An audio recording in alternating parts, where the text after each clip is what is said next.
Hi students, KD classes में आपका स्वागत है। तो मैं आशा करता हूँ सभी अच्छे होंगे। तो पिछली वीडियो में हमने भाई इलेक्ट्रॉनिक कॉन्फ़िगरेशन के बारे में जाना और कुछ न्यूमेरिकल्स के बारे में जाना। आज हम जानेंगे किसके बारे में भैया, कुछ आपके जो इंपॉर्टेंट क्वेश्चंस हैं क्वांटम संख्या पर आधारित, उनके बारे में जानकर चलेंगे। ठीक है, तो चलिए भाई समझते हैं क्वांटम संख्या पर किस प्रकार से आपके पेपर में क्वेश्चन पूछा जाता है। ठीक है, अच्छे से समझकर चलेंगे। ठीक है, बहुत आसान सवाल होते हैं, बस देखने में थोड़े टफ लगते हैं, तो ऐसा कुछ नहीं होता है। अगर आप अच्छे से प्रैक्टिस करेंगे तो क्वेश्चन अच्छे से सोल्व कर लेंगे। ठीक है, चलिए तो अगर मैं बात करता हूं किसकी भैया, पहले सबसे पहला क्वेश्चन मैं लेकर चलता हूं यहां पर। क्या मेरे पास एक क्वेश्चन है, परमाणु क्रमांक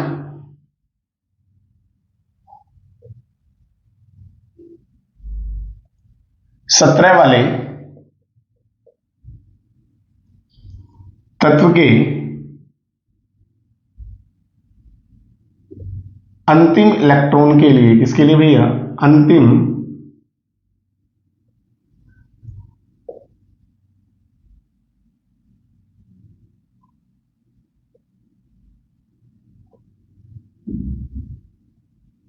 के लिए चारों क्वांटम संख्याओं के मान। ठीक है बेटे, चारों क्वांटम संख्याओं के मान ज्ञात करो।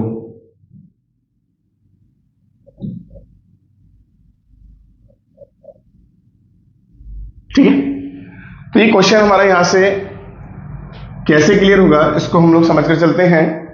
लाइक दिस, जैसे कि हमारे पास क्या है, परमाणु क्रमांक 17 है।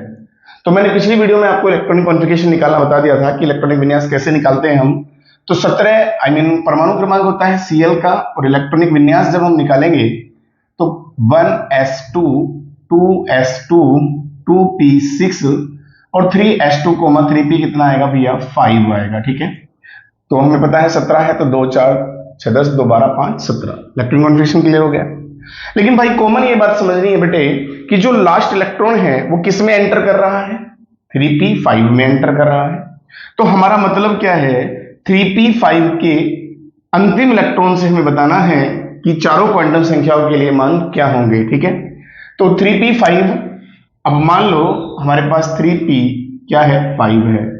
तो यहां पर जो n का मान होता है बेटे, कॉमन है, किसी भी इलेक्ट्रॉनिक कॉन्फ़िगरेशन निकालते समय याद रखेंगे हमारे पास जो होता है ये n का मान होता है। किसका मान होता है भैया, n का मान होता है। ठीक है, अब कॉमन यहां से मुझे पता चल जाता है n बराबर कितना होगा, 3 होगा।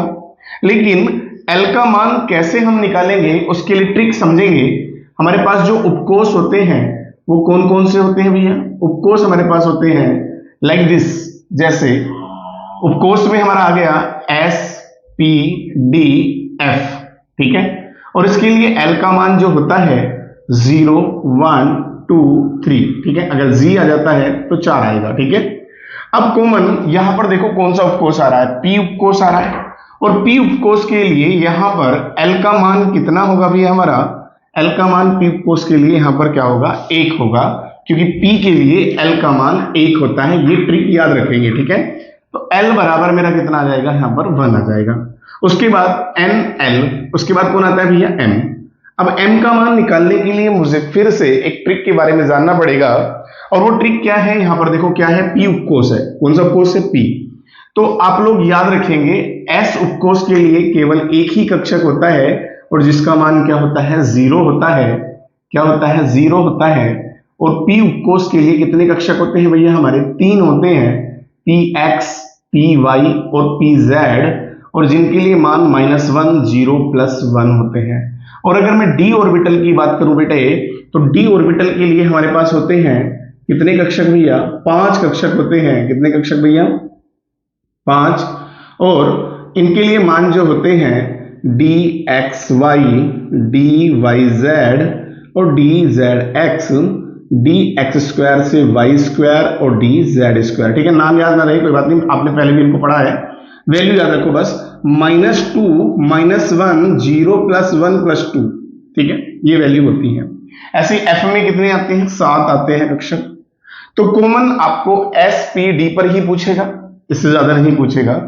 तो हमें यहां से क्लियर हो गया है कि n का मान हमारा 3 क्लियर हुआ, p से मुझे पता चल गया l का मान 1 आएगा, बट m के लिए मुझे क्या बनाना पड़ेगा, क्योंकि बेटे m जो होती है ये किसको शो करती है, m क्वांटम नंबर बताती है कक्षक के बारे में, और मुझे कोस p बता रहा है कि मेरे पास कौन सा होगा भैया, p कक्षक होगा, px py और pz, ठीक है। px 0 -1 0 + 1 ये वैल्यू होती है हमारे पास। अब हमें देखना है कि इलेक्ट्रॉन टोटल कितने हैं, 5। तो इनको क्या करना है, फिल करना है किसके अंदर भैया, p ऑर्बिटल के अंदर। कैसे करेंगे, 1 2 3 और 4 और एक 5, ठीक है। हुंडर लॉ के अनुसार पहले प्रत्येक कक्षक में एक एक इलेक्ट्रॉन लेके जाएंगे, उसके बाद युग्मन होगा। अब लास्ट इलेक्ट्रॉन कहां पर आ गया भैया हमारा, py ऑर्बिटल में, और py ऑर्बिटल के लिए m का मान क्या होता है, 0 होता है, तो m यहां से कंसीडर हो गया 0। लेकिन अब बचा भैया हमारा s। हमने पहले भी बताया था आपको, यदि ऑर्बिटल में किसी में भी इलेक्ट्रॉन ऐसे आता है तो इसके लिए +½ आता है, और अगर हमारे पास इलेक्ट्रॉन पहले जोड़े के बाद दूसरा ऐसे आता है तो इसके लिए -½ आता है। तो कॉमन आपको दिख रहा होगा कैसे है भैया, नीचे को है, तो s बराबर -½ आएगा, ठीक है। तो क्लियर यहां से हमारा हो गया कि हमारे पास चारों क्वांटम संख्याओं के मान आ गए हैं, ठीक है। तो क्वांटम संख्या से संबंधित सारी समस्याओं को मैं आपको अवगत करा के चलूंगा। अगला एक क्वेश्चन और हम लोग यहां से क्लियर करते हैं ऐसे ही। यदि वो कहता है दूसरा क्वेश्चन परमाणु क्रमांक मिलेंगे अब के हम लेते हैं क्या भैया, अब हम लेते हैं Fe3 पॉजिटिव के, किसके लिए भैया, के लास्ट इलेक्ट्रॉन के लिए, किसके लिए भैया, लास्ट इलेक्ट्रॉन के लिए चारों क्वांटम संख्या, क्या भैया, चारों क्वांटम संख्या ज्ञात करो, ठीक है। चलिए अब चारों क्वांटम संख्या कैसे ज्ञात करेंगे हम लोग, इसको क्लियर कर लेते हैं।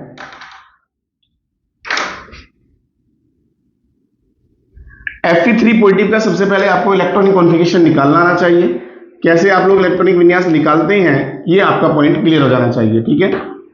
तो सबसे पहले हम लोग चलेंगे Fe की तरफ, और Fe का जो इलेक्ट्रॉनिक कॉन्फ़िगरेशन होता है, एटॉमिक नंबर कितना होता है इसका, 26 होता है, और 26 का हमें इलेक्ट्रॉनिक कॉन्फ़िगरेशन निकालना है।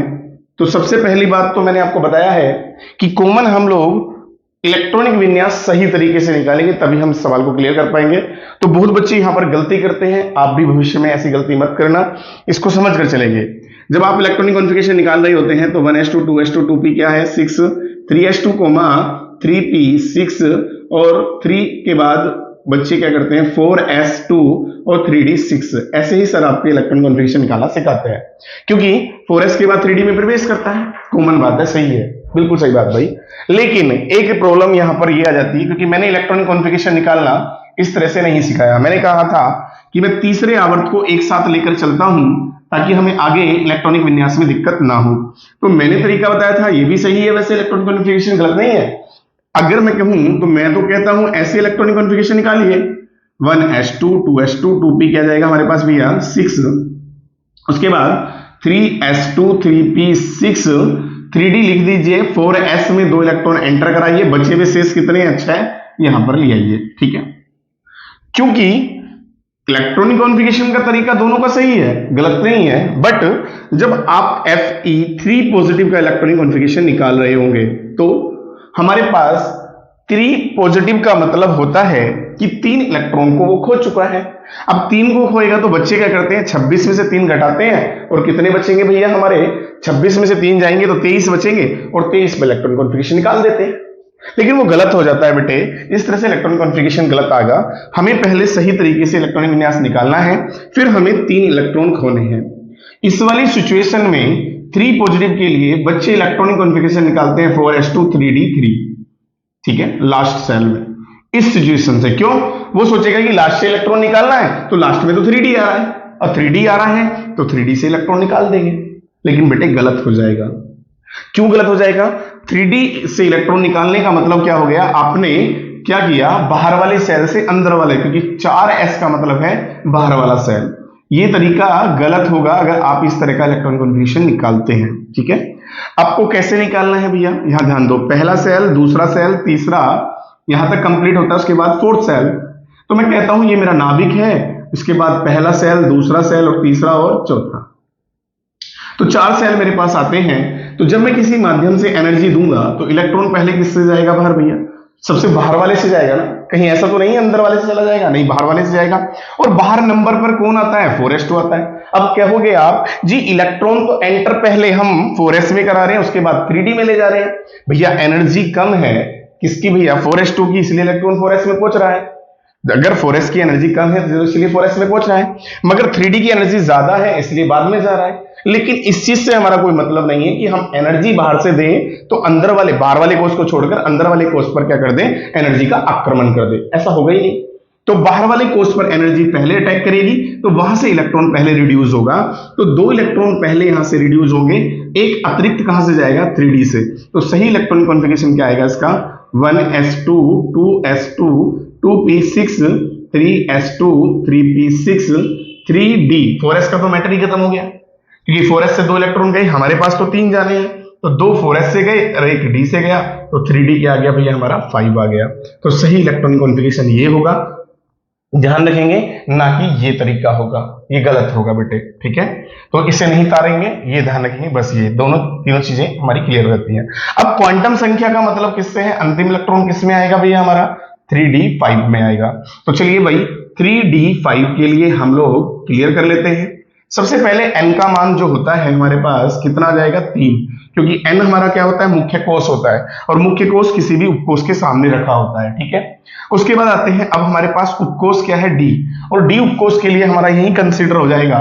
d के लिए कितना, ये ट्रिक याद रखना, d के लिए हमारे पास कितना आता है भैया, l का मान d के लिए आएगा हमारा 2।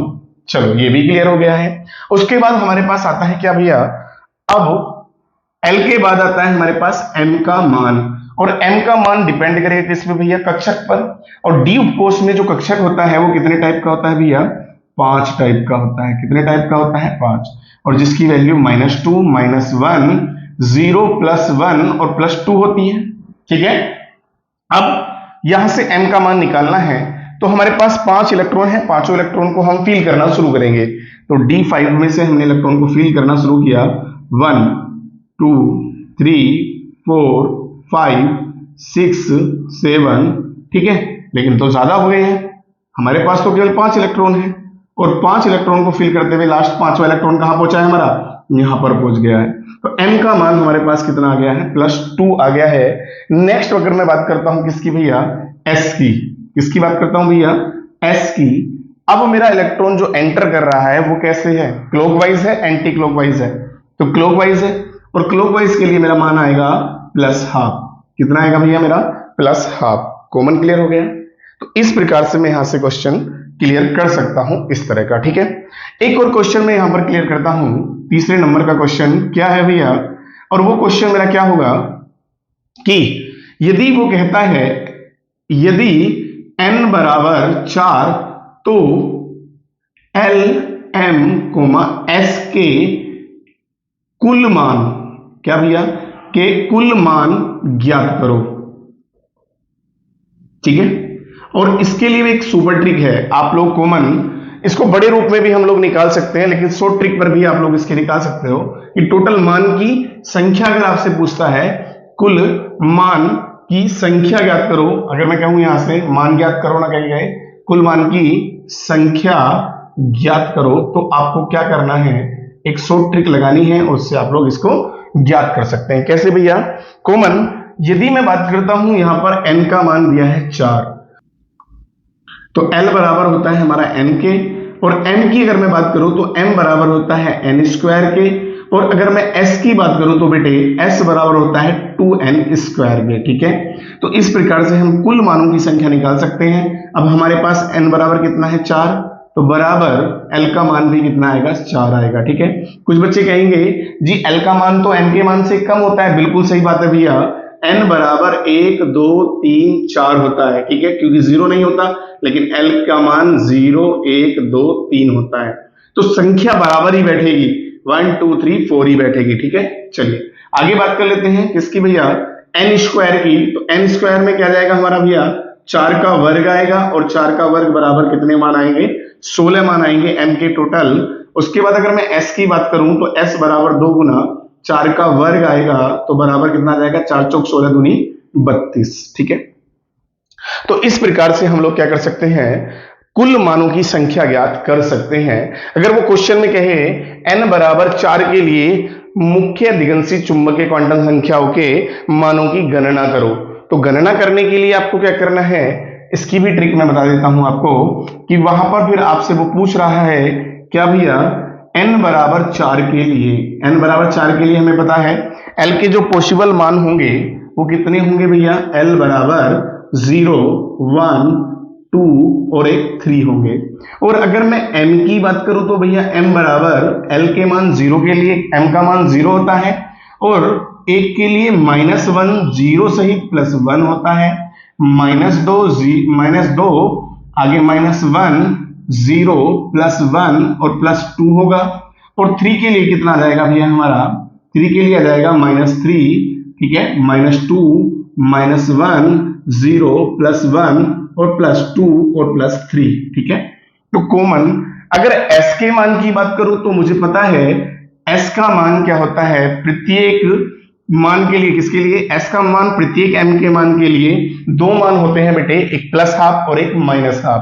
तो कॉमन यहां पर क्या हो जाएगा, +-½ का मतलब क्या हो गया है, एक क्लॉकवाइज और एक एंटी क्लॉकवाइज। तो कितने मान आए, 2 आए, मतलब कि इसका मतलब है +½ और -½। ठीक है, ये लेकिन यहां पर जगह ज्यादा नहीं रहे इसलिए हम एक ही बार में के लिए लिख रहे हैं। ऐसे ही 1 के मान के लिए भी क्या आएगा, +-½ और 0 के लिए +-½ और +1 के लिए +-½। ऐसे ही यहां +-½ और +-½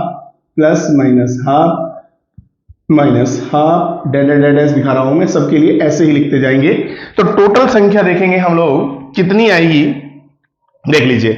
मान लो L के मान कितने हैं, 1 2 3 4, तो कॉमन यहां पर कितने मान हैं भैया, 4 हैं। और यदि वो कहता है M के मान कितने हैं, तो M के मान यहां कह रहा है 16 हैं, काउंट कर लेते हैं, 1 2 3 4 5 6 7 8 9 10 11 12 13 14 15 16। बिल्कुल क्लियर हुआ भैया, मेरा 16 वैल्यू है। अब हमें पता है S के प्रत्येक मान के लिए क्या है, सॉरी M के प्रत्येक मान के लिए S के 2 मान है, क्या है, +½ और -½। ठीक है, अगर +½ और -½ 2 मान है तो टोटल मेरे पास m के मान कितने हैं भैया, 9। तो सॉरी, टोटल मेरे पास m के मान कितने हैं भैया, 16। तो s के मान कितने हो जाएंगे, 16 दूनी 32 हो जाएंगे। ठीक है, तो इस प्रकार से हम s के टोटल मान की संख्या किससे निकाल सकते हैं भैया, शॉर्ट ट्रिक से निकाल सकते हैं। ठीक है, तो इस प्रकार से आपको क्वेश्चन आता है किस पर, क्वांटम संख्या पर आधारित। चलिए 1-2 क्वेश्चन और क्लियर कर लेते हैं हम क्वांटम संख्या से रिलेटेड। ठीक है, चलिए तो क्या क्वेश्चन है,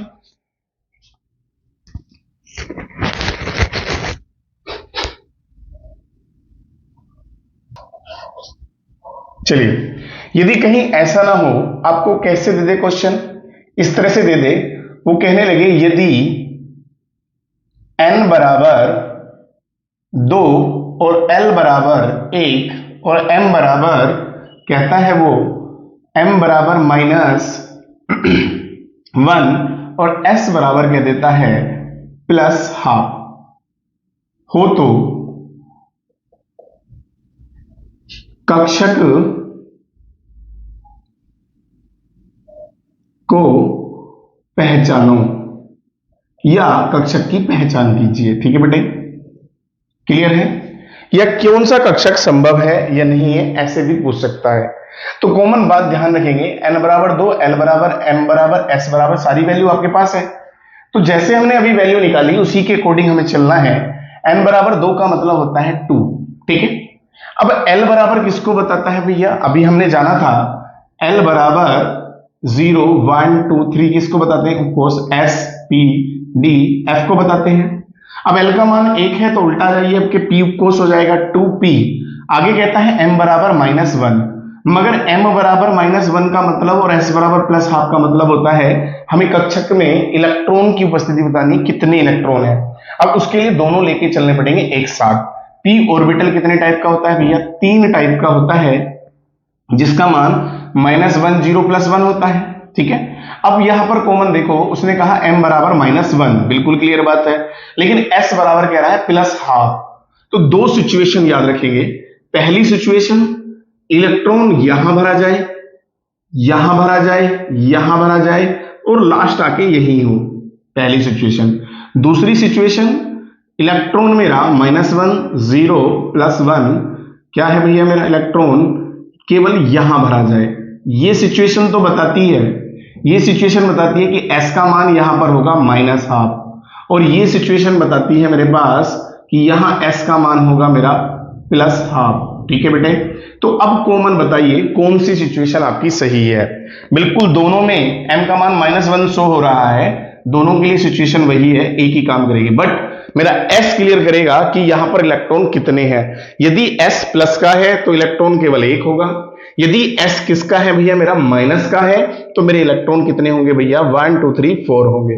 तो ये तो क्रॉस हो जाता है, ये सिचुएशन तो है ही नहीं क्योंकि प्लस का हाफ है, तो इसका मतलब मेरे पास कितने इलेक्ट्रॉन आ जाएंगे? 2p2 आ जाएंगे। तो इस प्रकार से आप लोग क्या कर सकते हैं, यहां से अपनी कक्षक और कक्षक में उपस्थित इलेक्ट्रॉन के बारे में पता लगा सकते हैं, ठीक है। तो ये राइट होगा, ये गलत होगा। एक और क्वेश्चन, यदि वो कह दे n बराबर 3 लेके l बराबर 2 ले जाए और m बराबर कहे m बराबर माइनस, चलो m बराबर कहता है 0 और s बराबर कहता है -12, ठीक है। कॉमन चलते हैं। तो n बराबर 3 का मतलब होता है, इसके लिए भी कक्षक हमें बताना है। n बराबर 3 के लिए हमारा सीधा 3 आ जाएगा, l बराबर 2 के लिए कॉमन हमारा क्या आ जाएगा भैया? d आ जाएगा, 3d, ओके। m बराबर 0 कह रहा है, तो 0 कहने का मतलब क्या होता है? हमारे पास वही 2 सिचुएशन आएंगी, -2 -1 0 +1 +2, और दूसरी सिचुएशन भी हम गैर लेके चलेंगे, ठीक है भैया, -2 -1 0 +1 +2, ठीक है। अब इलेक्ट्रॉन भरना शुरू कीजिए। m बराबर कहता है 0, 0 बोले तो पोजीशन यहां नहीं है। अब 0 पर इलेक्ट्रॉन भरते हुए आते हैं, हम पहले भरते हैं 1, फिर 2 और फिर 3, ठीक है, यही रोक देते हैं। दूसरा, पहला, दूसरा, तीसरा, चौथा, पांचवा, क्योंकि हुंडलों के अनुसार अगला इलेक्ट्रॉन जब ही यहां आकर रुकेगा जब सबको पहले एक एक भर जाएगा, फिर जोड़ा बनाना शुरू से करेगा, तब जाके यहां पर आएगा। तो दोनों सिचुएशन हमारे पास आ गई हैं। दोनों सिचुएशन में बताइए, दोनों सिचुएशन में m का मान 0 है, बिल्कुल भैया, लेकिन इस सिचुएशन में s कहता है +12 होएगा और इस सिचुएशन में कहता है s मेरा -12 होगा, ठीक है। अब कॉमन क्लियर हो गया है यहां से कि हमारा यहां पर क्या है? -12 है। तो इसका मतलब d ऑर्बिटल में मैक्सिमम इलेक्ट्रॉन कितने हैं? ये तो क्रॉस हो जाएगा क्योंकि प्लस तो है ही नहीं। 1 2 3 4 5 6 7 और 1 8, तो मैं कहूंगा यहां पर 3d के पास कितने इलेक्ट्रॉन है भैया? 8 इलेक्ट्रॉन है, ठीक है, कॉमन है। इस प्रकार का क्वेश्चन आप लोग यहां से क्लियर कर सकते हैं, ठीक है।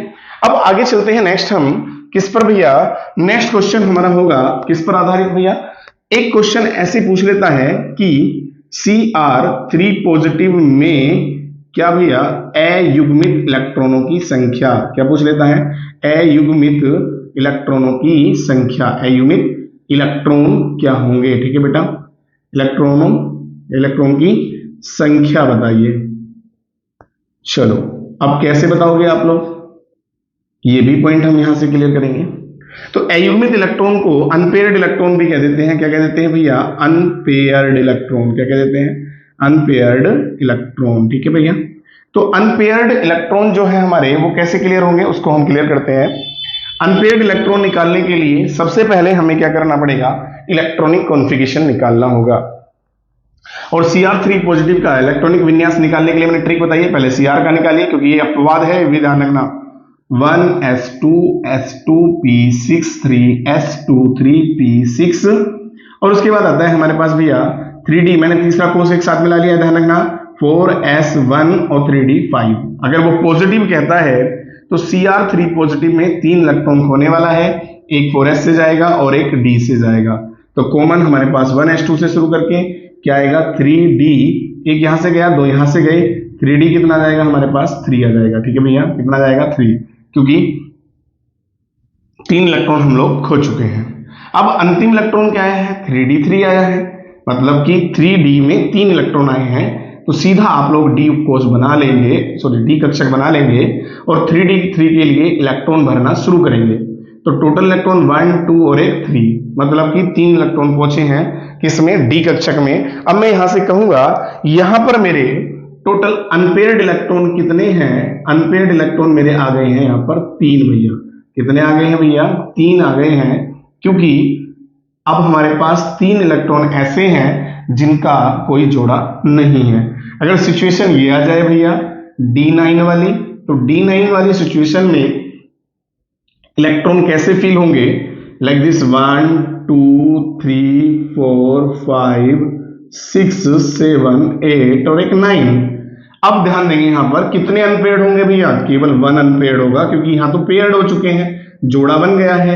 इसका मतलब हमारे पास कितने हैं, यहां पर अनपेयर्ड इलेक्ट्रॉन्स होंगे हमारे पास 1।